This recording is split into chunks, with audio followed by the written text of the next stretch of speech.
আসসালামু আলাইকুম রহমতুল্লাহি বারাকাতুহু। আম্মুর রান্নাঘরে স্বাগতম। তোমরা কি এরকম মজাদার পারাটা খেতে চাও? তাহলে চলে আসো, আমি কিভাবে এই মজাদার পারাটাগুলো তৈরি করলাম। প্রত্যেকটা টিপস ফলো করলে এরকম মজাদার মোটা মোটা পারাটা খেতে পারবে। প্রথমে আমার আটা মথে নিতে হবে। যেহেতু আমি নতুন চ্যানেল নিত্য নতুন রেসিপি তোমাদের সাথে শেয়ার করি, যার জন্য আমাকে এখানে একটু চিনি দিয়ে দিলাম আটার ভিতরে। চিনিটা লবণটা দিয়ে আমি আটাটা মুখে মুথে নিব। আর লবণটা কিন্তু অবশ্যই দিবে, লবণটা কম হলে কিন্তু হবে না। লবণটা অবশ্যই পরিমাণ মতন দিয়ে দিবে। এখন সুন্দর করে মুথে নিব। আর সাথে কিন্তু আমি একটু তেল দিয়ে আটাটা সুন্দর করে আমরা যেভাবে আটার রুটি বানাইছি ওইভাবে বানিয়ে দেখো 10 মিনিটের জন্য রেস্টে রেখে দিয়েছিলাম। এখন আমি একটা ডো তৈরি করে নিলাম। এটা আমার এই পাড়াটার জন্য লাগবে।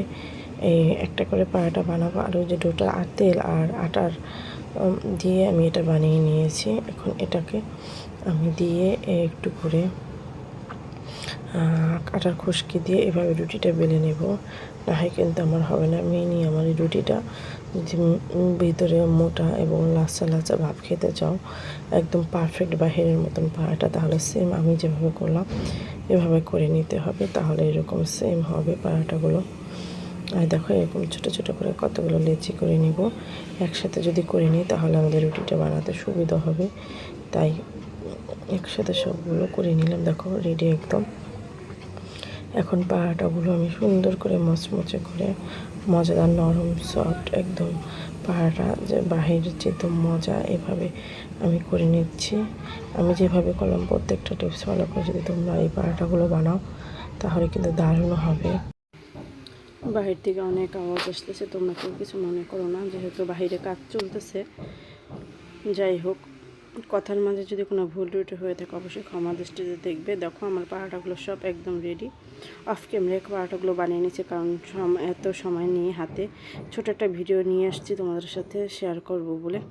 এখন আমি এই পাড়াটাগুলো সব ভেজে নেব। এই পাড়াটাগুলো ভাজার একটা নিয়ম দেখো, আমি কিন্তু তেল দিয়ে নিয়েছি আগে থাকতে। এখন আমি ডুবো ডুবো করে আমি পাড়াটাগুলো ভেজে নেব। এই পাড়াটাগুলো মাঝখান থেকে চারোপাশ হবে মচমচে, ভিতরে হবে একদম নরম সফট। যদি তেল দিয়ে আগে ভাজো তাহলে উপরে নিচে একদম লাল লাল হবে, আর ভিতরটা একদম সফট নরম হবে। আর আমরা যেভাবে সাধারণত পাড়াটা বেলে থাকি, পরে হয়তো তেল দিই সবাই, ওইভাবে না, এটা একটু অন্যরকম করে ভাজবো। তাহলে সেম আমি যেভাবে পাড়াটাগুলো বানালাম ওই রকম হবে। আর এই পাড়াটাগুলো কিন্তু চায়ের সাথে, সবজির সাথে, মাংসের তরকারির সাথে, আমরা যারা ভাত না খাই রাতের বেলা তাদের জন্য এরকম মজাদার মচমচে নরম সফট পাড়াটা তৈরি করে নিতে পারি। কেমন হয়েছে অবশ্যই কমেন্টের মাধ্যমে জানাবে। ভালো লাগলে লাইক কমেন্ট করবে, আর অবশ্যই আমার পাশে থাকবে, আমার সাথে থাকবে। যারা যারা আছে নতুন বন্ধুরা, সবাইকে আল্লাহ হাফেজ। আজকের মতন এ পর্যন্তই। ভালো লাগলে লাইক কমেন্ট করবে আর সাবস্ক্রাইব করে পাশে থাকবে, যেহেতু আমার নতুন চ্যানেল। আল্লাহ হাফেজ, আসসালামু আলাইকুম।